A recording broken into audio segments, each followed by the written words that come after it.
Alright, good afternoon. Welcome to Three of Swords Gaming. We're finally going to continue our Guild Wars 2 0 to 0 playthrough. It's been like almost a week because I have been really exceptionally busy.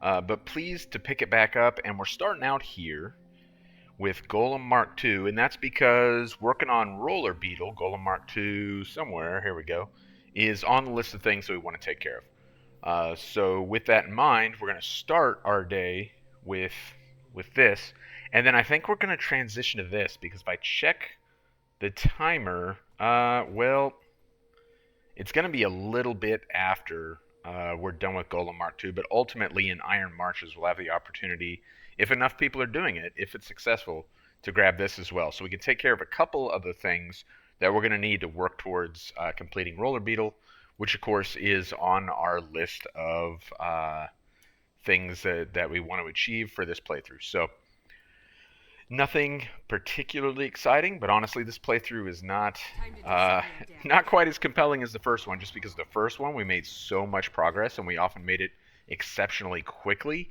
And with this one, some of the goals are a little bit longer term goals, right?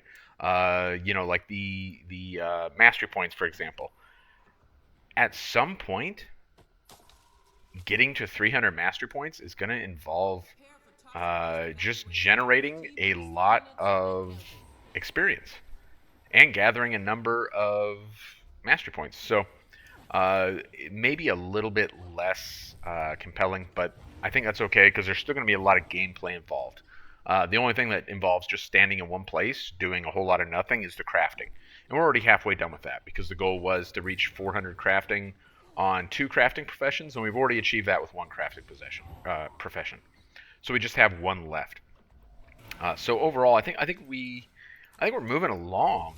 I just think that the goals I set for us here, which were reasonable goals, are going to involve a little bit of nugging away on some stuff. One of the other interesting things is that we are going to need to do a little bit of story on our Revenant to get Dichotomy, and that's because because my trend is relatively early in the story, I would rather get my trend through the story than through a strike. I've never done that strike, and I don't feel like now is the time to start. So I find it much easier to just say, hey, let's go ahead and advance a couple hours into the personal story on End of Dragons. Um, and we might work on that a little bit today too. Once we're done with Golem Mark II and Leyline Anomaly. Again, working off the assumption that people show up for Leyline Anomaly and the event is successful.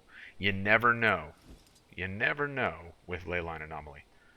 It was an interesting thing when it was first introduced, but these days we may end up having to try a few times to get a successful run at that because I think a lot less people have interest in it. The one thing it's got going for it, in particular with the rise in Mystic coin prices, is that it gives a Mystic coin as part of its rewards. So that's something that hopefully might bring a few people in. Traditionally, it took a lot of people to complete, but is someone doing a rift like right here? What weird timing. But maybe we'll help them out with it while we're waiting on Golem Mark II if someone actually shows up to activate it. I'm not going to activate it. Oh, are they actually running? Oh, it looks like maybe they're running a Rift train on this map. Well, good for them. So yeah, that's kind of what we got lined up for today. We'll look at taking care of a couple of meta events and then transition towards maybe getting a little bit of that story done.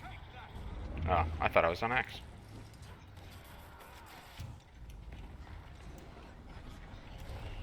And why not do Rift?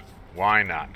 Not a Rift fan, but there's also nothing wrong with taking care of them when they present themselves, because of course that currency, the emotion things that they drop, essences. The essences can be monetized. Now, whether or not we choose to do that remains to be seen. But everything that goes into your material storage, for the most part, most things that go into your material storage represent wealth, right? So I'm never opposed to adding to our material storage when the opportunity presents itself. And then, of course, I have goals that kind of stretch across multiple accounts, and from time to time, I will I'll put in a little effort on those two. And we actually just got, from killing that one steam creature, and this is actually probably pretty good RNG, we got the steam power coupling from a random steam creature that we killed here versus having to hunt them down where they're normally found. We'll take that RNG, right? Like, why not take good RNG when it falls into your lap? And we really should, every time I step into this account, I really should try to complete the dailies. Because on this account, what that really represents for us is like a whole bunch of gold, honestly. That's what it actually represents. I don't know, because we already got the legendary starter kit, I don't know that there's a whole lot else that we actually care about. So we should have got the item we needed, right? And we did. Alright. So pretty soon here, he's going to go on the move again, I believe. Usually he'll take off running at some point, and then you got to play the catch the anomaly game. But clearly we have the people to... oh, I should have been paying better attention. Oh, is that it? Nice. Dispersed anomaly. Oh, yep, we got the achievement. So 25 achievement points, right? So if we're chasing achievement points, which we're kind of only sort of doing on this playthrough, but we are sort of doing it, then we will take 25 achievement points for a single achievement, right? And of course we got our mystic coin, and then we got our 50 silver, so not a bad expenditure of just a few minutes. I never masticate where I hibernate. The army taught me that. For very good reason. So you don't eat where you sleep, because you don't want insects in your sleeping area. Because when you're already living, like, in the woods or in the desert or in the jungle, you don't want to invite additional creatures into a space where you're already having to contend with creatures. For example, if you're in the desert and camel spiders are already something that you deal with, why invite more camel spiders? Or, if you want an even better example, don't keep pet mice when you're living in like a little guard post out on the edge of an airfield in Afghanistan, and like completely unimproved, like you're basically just like living real rough out there, and then you discover there's a little mouse sharing that space with you, and then you feed the mouse and like treat it like a pet, because you're in nature, you're not in your townhouse. And something's going to want to eat that mouse. So then when young PFC 3 Swords Gaming goes to his rucksack one morning and finds like a 7-foot viper chilling in his rucksack, seeking a little cover from the night cold before it slithers out into the sun, it's there because of the pet mouse. So, for the unnamed soldier that I was sharing that position with, who kept the pet mouse, thank you. That soldier was also a little bit disappointed when I killed said viper with my E-tool, which I felt was like a non-negotiable. I felt that was a pretty important thing that needed to be done. They were less pleased with the event, particularly because it was kind of messy. But I felt a very real concern for my physical well-being, so I felt it was important to do that. And they disagreed. And that's how it goes sometimes. But yeah, pet mice in Afghanistan. Ill-advised. Do not recommend. You know what this story could have used? You know what End of Dragons really could have used? Some perspective on what Gorik just said. If only, what would have reinforced the idea that Anka was driven into this iteration of hers, we see it in End of Dragons, would be the opportunity to see her when she was something else. The opportunity to see an Anka that was like a really nice, caring person, I think would have been really cool. But we don't get that in End of Dragons. We get told about it by Gorik, but we don't actually see it. I would have loved to have seen that. That would have been really good. We got a world boss with character for character adventure guide. That's what we wanted.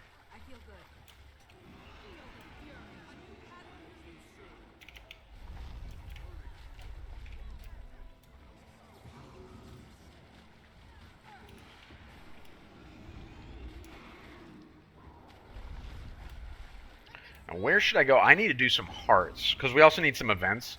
But I don't think the events are map specific, whereas the hearts are map specific. So we're going to have to... We know we need to go to a level 15 to 25 map to get a few more hearts.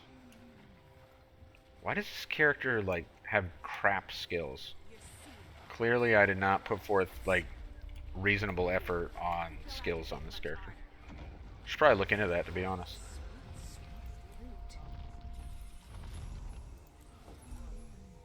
Oh, how many levels did we get out of that? What? What's going on here?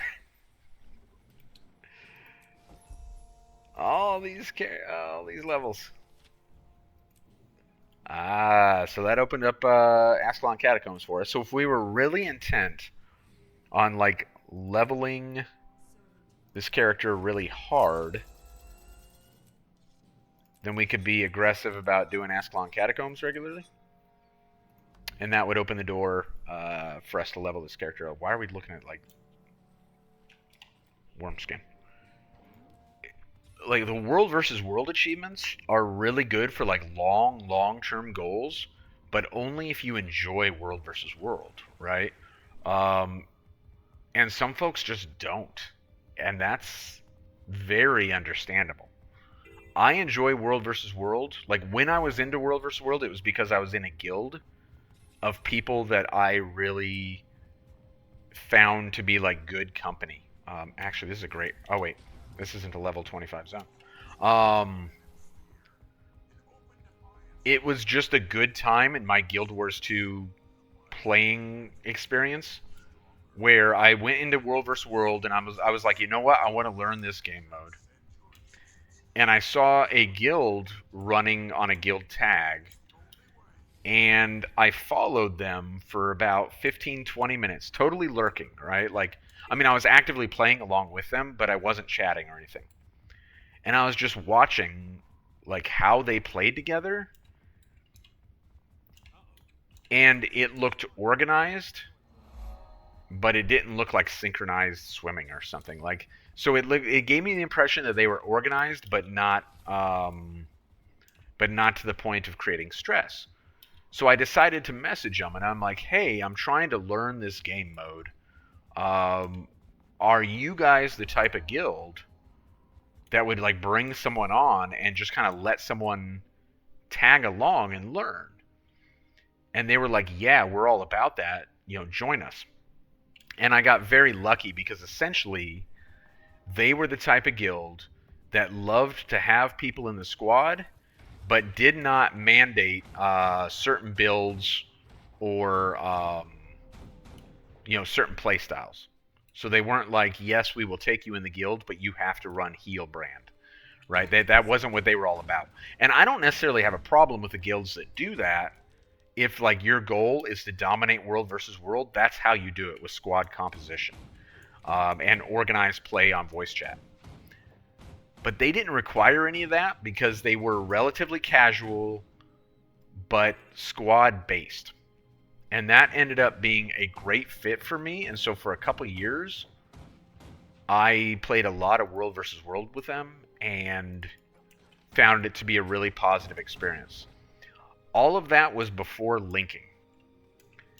So as I played with this particular guild, I actually got to know a ton of people on the server, Ferguson's Crossing, at that time.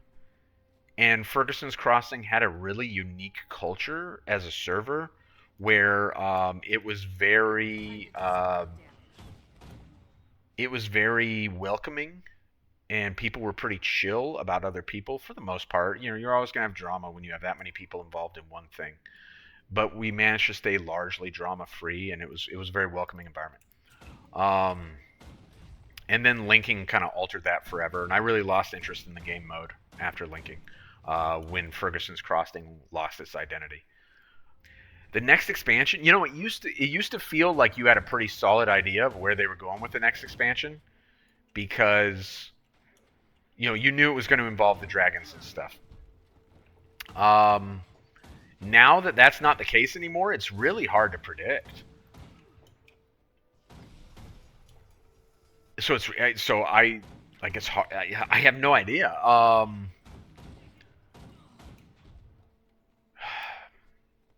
There are places on the map that are very clearly like have names, like the Isles of Janthier.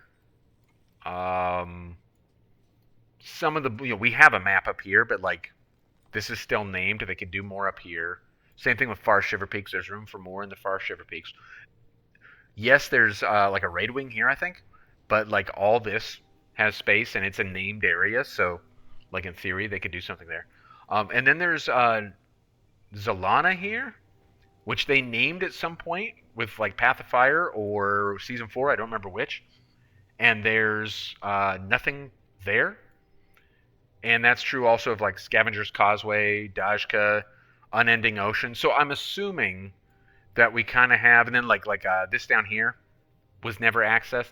Um, so that's one thing that I would like to see is, hey, if Zalana is here, like, and this is like a named area, I'm assuming it's available for development in terms of how they've laid their map out or scavengers. Let's use that, you know.